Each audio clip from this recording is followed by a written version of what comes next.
Welcome back, guys. It's Alon here. We have another weekly recap for AcornProductions here. It's been a very good month. We've got a lot to cover actually, but first of all, we've got a new copier. Welcome to the community. Welcome to the family. Thank you for trusting me with your money. We're gonna have a very good journey together. If you're here for the long run, I think we'll do very well this year in general, actually. And we're slowly and steadily chugging away. On other news, we've actually lowered our risk score from 5 to 4, which is impressive. I always started my risk score as 4, but it went up to 5, so that's very good. We're getting good returns with pretty pretty sort of stable risk, so it's not a super volatile portfolio, which is what you want to do. You want to make money sort of stably. Now, I have actually attributed some of this to a recent strategy where I have been taking profits in specific to some of my riskier stuff. So the portfolio has bounced back. But before we go into that, let's just acknowledge that last month was a whopping month. I got a lot of my followers, a lot of my friends and family that are copying me, really having a good time last month.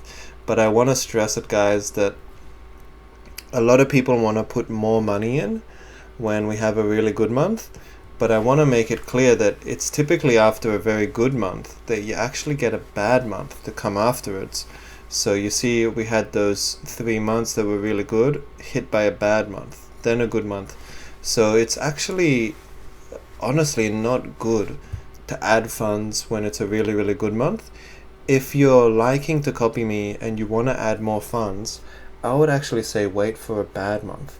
Wait for things to go down a little bit and then put it in. I've actually been trying really hard this following month not to post a negative because to be honest with you guys, I've been taking a lot of profits with crypto, a lot of crypto related companies, a lot of these things have been shooting up so quickly. It's really been dragging our portfolio up. That's why we're up 20%. So I've also acknowledged that some of these things might be reaching sort of levels of possibly not matching their real value. We'll have a quick look here. This is the fear greed index, and you can see that it's starting to get pretty greedy. It's starting to get pretty greedy in the crypto world, and things have gone up much faster than I thought they would. Now, crypto is going to do very good this year, in my personal opinion. We will be tracking it, but we'll also be smart about when we're putting money in.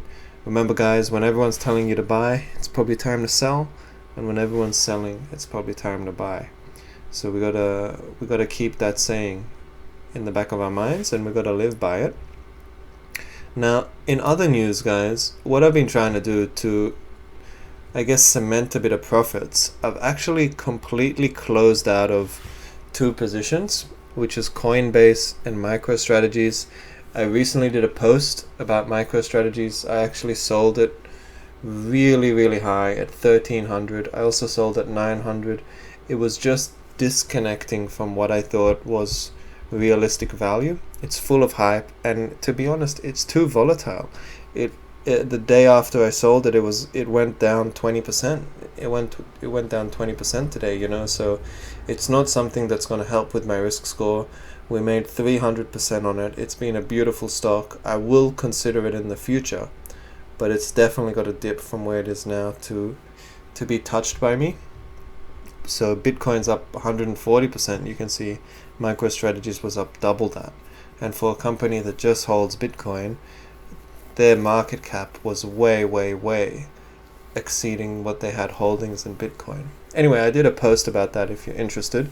We also let go of Coinbase. Coinbase is back up to $200. It's volatile as well.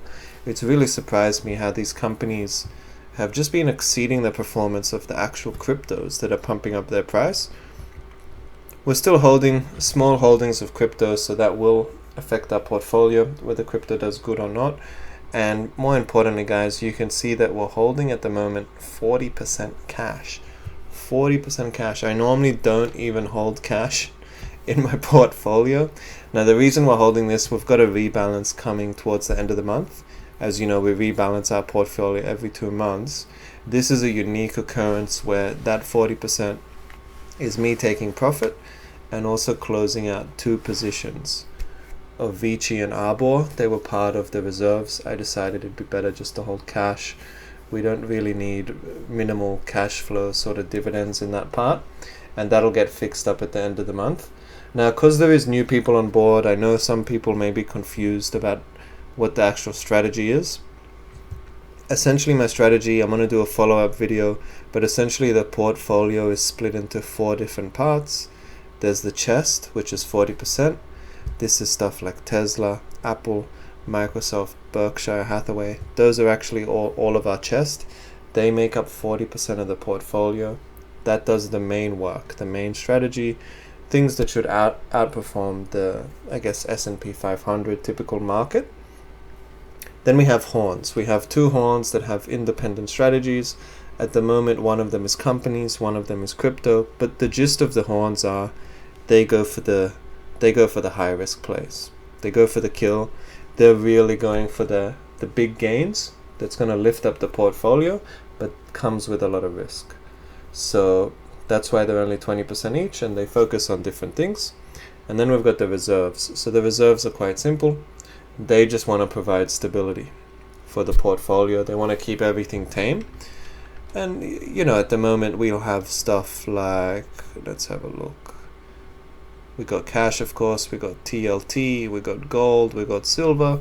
We just got things that they're humble. They might not outperform the market, but they're just there that perhaps if a recession happens, if a big drop happens, these are things that might actually increase in value.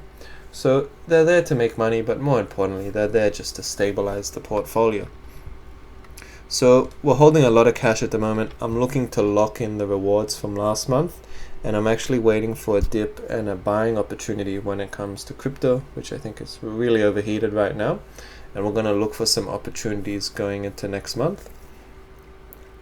And that's pretty much it for this week, guys. It's been a hell of a month. It's been my best month ever. I'm looking not to get a dip. I'm looking to keep the portfolio going, to keep it green, and really to start compounding our wealth. Remember, guys, a loss is way more impactful than a gain. Way more impactful. Number 1 rule of investing, don't lose. So I got that in the back of my head. We're going to have a very good year this year. This thing is going to be all green, baby. All green. And this bar is going to be higher than this bar. Welcome, guys. It's a pleasure. Welcome to the journey. I'll catch you guys all next time.